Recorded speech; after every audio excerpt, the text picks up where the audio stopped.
rụng rơi khi bông hoa phai màu, khi hương hoa giặt trôi theo mây phiêu bồng.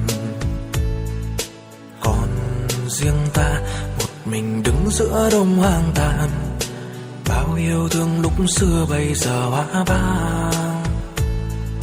Lá vàng nhẹ rơi, thu đi qua đông về, em ra đi mà sao lâu nay không về. Sao không về? Thì duyên phận đời người số kiếp đã an bài, sao đêm đêm nhớ thương mi sầu không ngờ.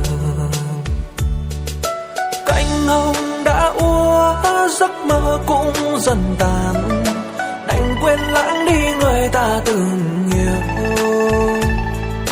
Quên đi lời hẹn ước, vội vã vết thương lòng.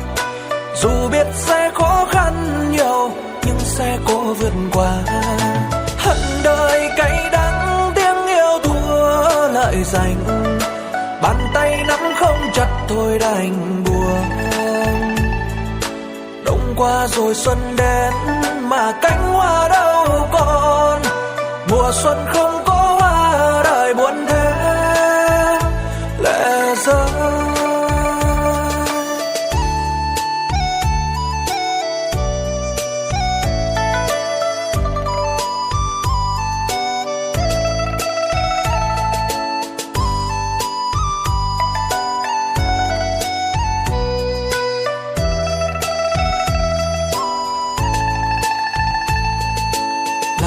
Vàng nhẹ rơi, thu đi qua đông về, em ra đi mà sao lâu nay không về.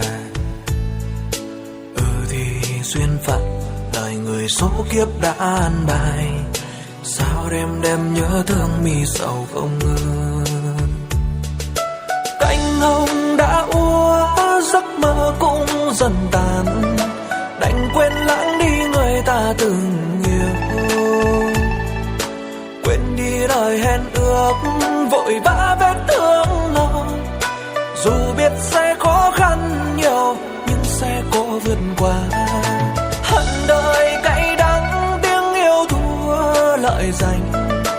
Bàn tay nắm không chặt thôi đành buông. Đông qua rồi xuân đến, mà cánh hoa đâu còn.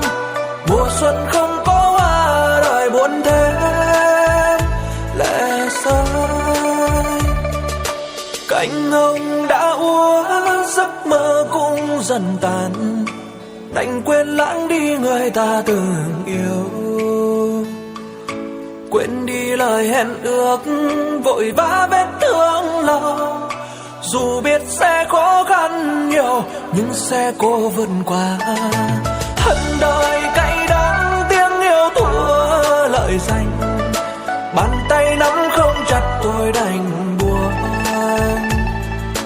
Đông qua rồi xuân đến, mà cánh